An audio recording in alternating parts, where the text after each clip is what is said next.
Juru bicara FPI Munarman menyatakan anggota FPI tidak pernah membawa senjata api. Komnas HAM kemudian turun tangan terlibat dalam proses verifikasi. Komnas HAM menemukan bahwa keterangan polisi yang benar. Mereka menyimpulkan para anggota FPI itu memang sengaja menyerang tim polisi, termasuk dengan menembak dengan senjata api. Mereka tidak menemukan indikasi adanya penyiksaan terhadap para anggota Laskar FPI. Komnas HAM memang menduga adanya tindakan pembunuhan di luar hukum terkait penembakan terhadap 4 tahanan. Namun mereka menyatakan untuk memastikan apakah benar telah terjadi pelanggaran hukum harus ada proses hukum yang adil. Sementara itu kubu pecinta Rizik dan FPI terus berkukuh menyebarkan narasi bahwa polisi menzalimi para anggota FPI.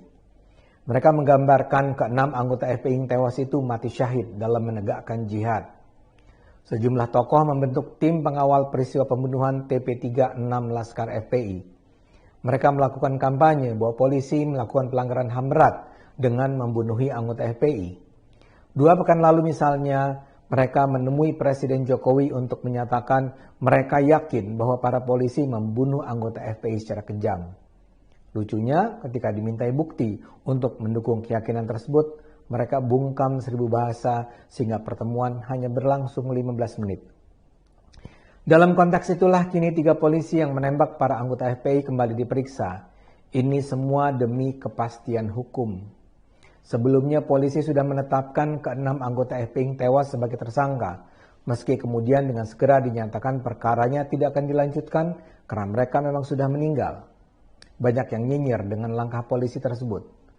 Namun, saya ulang ya, ini semua harus dilakukan demi kepastian hukum. Harus jelas siapa yang benar, siapa yang salah. Para anggota FPI itu bukan pejuang kebenaran. Mereka itu menyerang polisi bukan sekedar agar polisi tidak bisa terus membuntuti Rizik. Mereka menyerang mungkin sekali untuk membunuhi polisi. Karena itu semua harus diletakkan sesuai duduk perkaranya.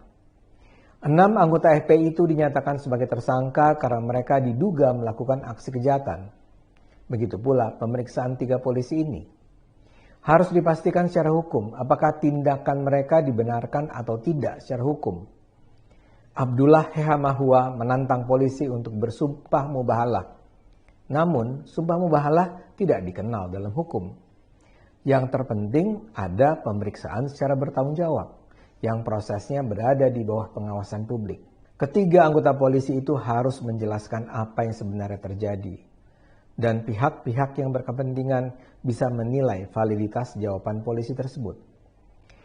Menurut saya, penyidikan terhadap 3 polisi ini adalah sebuah langkah yang sangat patut dihargai.